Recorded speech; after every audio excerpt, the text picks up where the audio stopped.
Voor een paar jaar maar deze kele romte door krekt zou begroeid uitzien als dit bosk. Beide maken deel uit van het natuurbegraafplak bij Nijwanne. Het gebied is lieke groot als 24 voetbalvelden en er zijn nu al mensen die bij de initiatiefnemer een plakje reserveren.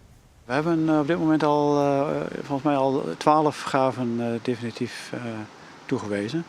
Dus er zijn 12 mensen die hier al zijn wezen rondkijken en al een plek hebben uitgekozen. De plakken die het al verzaaid binnen net te missen. Dat is een piketje, die is even in de grond geprikt.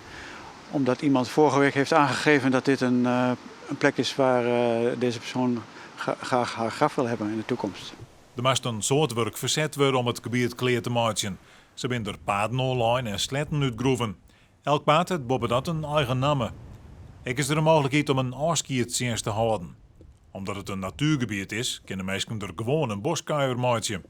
Van Middelkoop is ik al dwaande maar een tweede natuurbegraafplek in Friesland, in Sondel. Daar zijn we bezig met de procedure. Dat gaat nog een aantal jaren duren, maar ook daar hopen we een natuurbegraafplaats te realiseren. Er moet wel een aantal eersten voldienen worden. Het Grijfmonument moet bijgelijk zo'n zwalkstien of een beemstam wijzen.